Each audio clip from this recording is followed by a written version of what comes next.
stérile. Chaque année, 47 000 femmes meurent dans le monde en tentant d'interrompre clandestinement leur grossesse. Pardonnez leur ignorance, ils ne savent pas ce qu'ils font. Notre Seigneuse est juste et bonne, nous l'adorons. Les anti-avortements n'en sont pas pro-vie. Ils veulent criminaliser les femmes qui ont décidé d'avorter alors qu'elles ne font qu'exercer leur droit à disposer de leur corps.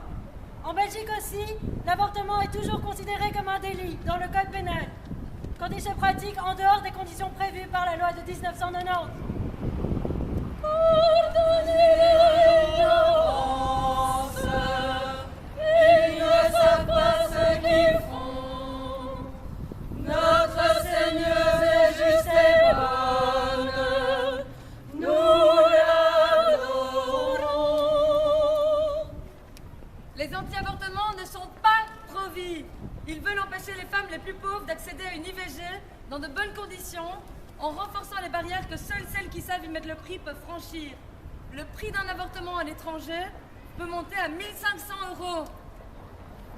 Pardonnez leur ignorance, ils ne savent pas ce qu'ils font. Notre Seigneuse est juste et bonne, nous l'adorons. Les anti-avortements ne sont pas pro-vie. Ils veulent que la sexualité reste un sujet tabou et refusent de promouvoir un modèle de sexualité riche et respectueux à travers des campagnes publiques d'information et d'éducation sexuelle. En Belgique, 45% des femmes qui demandent une IVG n'ont pas utilisé de contraceptif.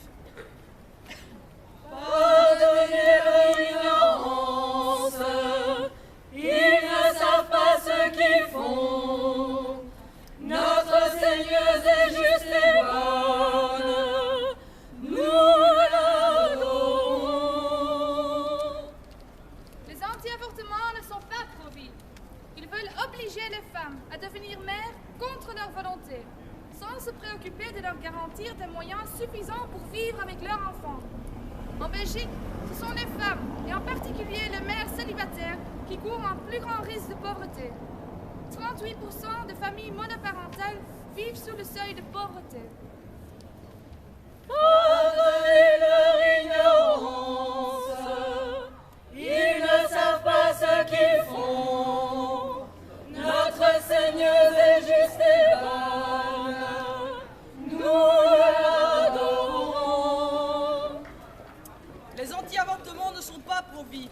Ils veulent empêcher les couples qui le souhaitent d'avoir des enfants s'ils ne correspondent pas aux normes hétérosexuelles ou s'ils souffrent d'un handicap mental, en défendant la stérilisation forcée des handicapés mentaux, l'interdiction de la procréation médicalement assistée pour les femmes lesbiennes ou l'interdiction de l'adoption par des couples homosexuels.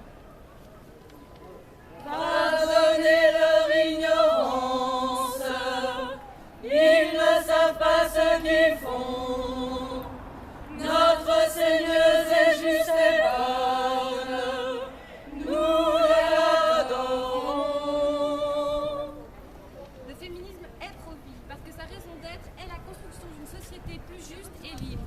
Une société qui met le bien-être et le bien commun au centre de tout. Une société qui ne condamne pas les femmes plus pauvres, plus jeunes ou plus vulnérables à mourir d'un avortement clandestin. Une société qui ne cherche pas à domestiquer les corps et les vies des personnes en les enfermant dans des compartiments moralisateurs. Une société qui éduque les jeunes dans les principes de raisonnement, de responsabilité et de vérité pour que leurs actes n'aient pas d'impact négatif sur eux-mêmes ou sur les autres.